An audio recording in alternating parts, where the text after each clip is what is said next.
satu. Nah, jadi tujuan pembelajaran hari ini yang pertama nanti anak-anak ibu bisa mengetahui tentang pokok pikiran, menentukan pokok pikiran dari sebuah teks. Terus yang kedua nanti anak-anak ibu bisa mengerti pengertian gaya dan macam-macamnya beserta contohnya. Nah, sebelum pembelajaran dimulai, ada baiknya kita berdoa. Berdoa dimulai.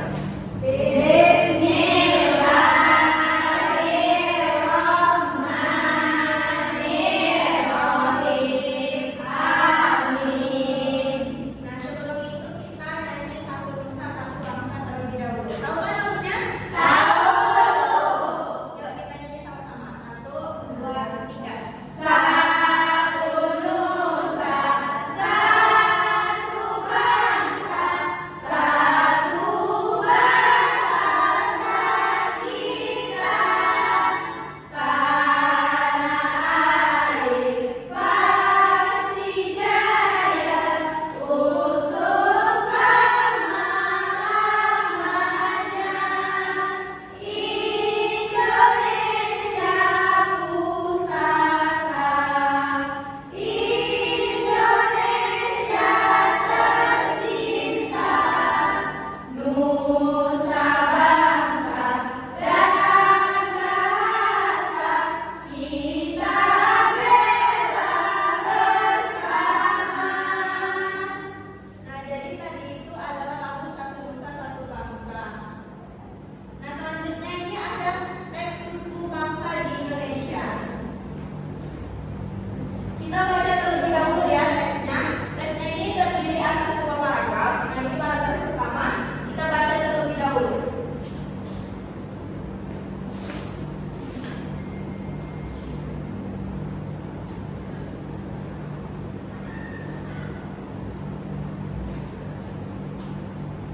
Suku bangsa di Indonesia. Sejak dahulu kala bangsa Indonesia hidup dalam keragaman. Kalimat Bhinneka Tunggal Ika adalah lambang negara Garuda Pancasila, bukan cuma slogan. Penduduk di Indonesia terdiri atas beragam suku bangsa, agama, bahasa, adat dan budaya. Tetapi semua dapat hidup rukun berdampingan. Nah, anak ibu bisa lihat ini gambar burung Garuda? Bisa. Nah, ini merupakan lambang negara kita ya. Nah, di bagian kakinya itu ada kita kecil, bacanya Bhinneka Tunggal Ika. Ada yang tahu arti Bhinneka Tunggal Ika? Tahu. Yang mau lapor. Ya, betul. Nah, jadi arti Bhinneka Tunggal Ika itu walaupun berbeda-beda tetapi tetap satu. Nah, maksudnya apa? Dari teks tadi bahwa walaupun kita berbeda agama, bahasa, adat, suku, budaya, tapi kita harus tetap bersatu sebagai warga negara Indonesia. Kita lanjut teks kedua, paragraf kedua. Berdasarkan hasil sensus Badan Pusat Statistik BPS tahun 2010, bangsa Indonesia terdiri atas 1.331 suku. Berdasarkan sensus itu pula, suku bangsa terbesar adalah suku Jawa, diikuti 40,2% dari penduduk Indonesia. Suku Jawa ini merupakan gabungan dari suku-suku bangsa di Pulau Jawa, yaitu Jawa, Osing, Tengger, Samin, Pawean, Manda, dan suku-suku lainnya. Suku yang paling sedikit jumlahnya adalah suku Nias dengan jumlah 1.041.925 jiwa atau hanya 0,44% dari jumlah penduduk Indonesia. Namun suku-suku Papua yang terdiri atas 406 suku jumlahnya hanya 2.663.630 jiwa atau 1,14% dari jumlah penduduk Indonesia. Sedangkan etnis Tionghoa jumlahnya 2.832.510 jiwa atau 1,2% penduduk Indonesia. Nah, setelah kita membaca teks ini, kita akan menentukan pokok pikiran. Nah, bagaimana cara menentukan pokok pikiran? Nah, jadi yang pertama itu kita membaca seluruh kalimat dalam paragraf. Kita tadi sudah membacakan. Sudah. Terus yang kedua kita menandai kalimat awal atau akhir paragraf. Dan yang ketiga menentukan pokok pikiran pada kalimat awal atau akhir paragraf. Nah, di kalimat pertama ini ada sejak dahulu kala bangsa Indonesia hidup dalam keragaman. Sedangkan kalimat akhirnya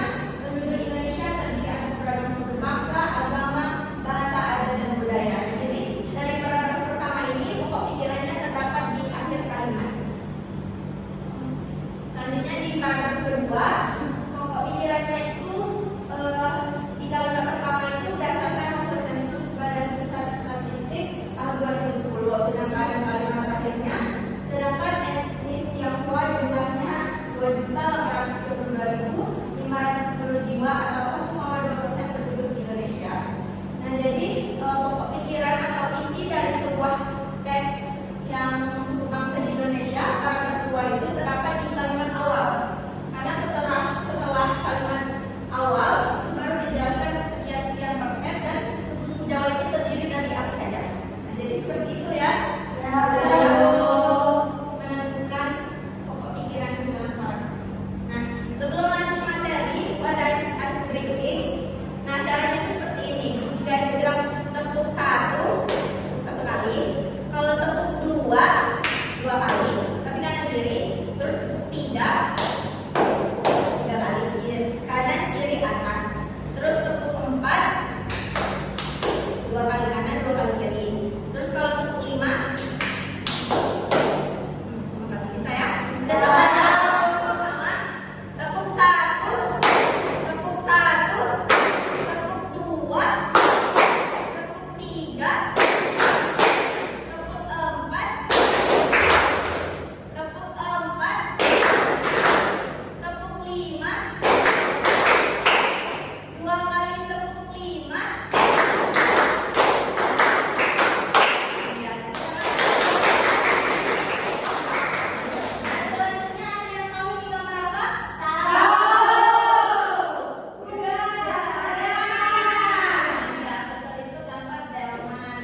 Nah, dari penjelasan teks tadi kita tahu bahwa Indonesia itu beragam suku, agama, adat, ras, dan salah satunya itu alat transportasinya. Jadi zaman dahulu itu belum ada kendaraan motor, mobil seperti sekarang. Jadi orang banyak menggunakan delman ini. Nah, apa yang terjadi saat kuda menarik delman tersebut?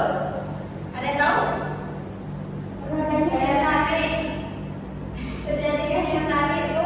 Ya.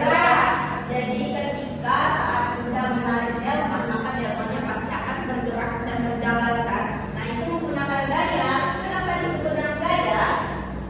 Karena gaya adalah tarikan atau dorongan suatu benda yang menyebabkan benda itu bergerak atau berpindah tempat. Nah, jadi delman tadi juga menggunakan gaya. Karena ditarik oleh kudanya tadi, maka bisa berjalan delmannya. Terus ada macam-macam gaya. Nah, yang pertama ada gaya otot. Gaya otot itu apa, Bu? Gaya otot adalah gaya yang dihasilkan dari tenaga otot makhluk hidup, manusia atau hewan. Nah, contoh yang hewan tadi seperti delman tadi. Nah, itu kan menggunakan tenaga kuda.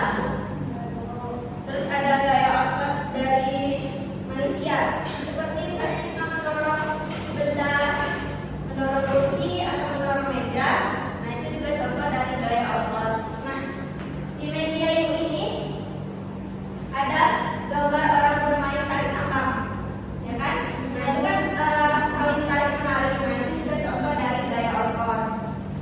Nah, selanjutnya ada gaya gravitasi. Gaya gravitasi adalah gaya tarikan bumi yang menyebabkan benda akan jatuh ke bawah. Nah, contohnya seperti pohon apel ini, pohon apel yang berbuah. Nah, buah apel itu akan jatuh ke bawah. Buah apel, buah mangga gitu. Selanjutnya ada gaya magnet. Nah, gaya magnet itu gaya yang dihasilkan oleh magnet. Seperti magnet ini ya. Jika didekatkan pasti akan tarik menarik. Nah, itu contoh gaya magnet.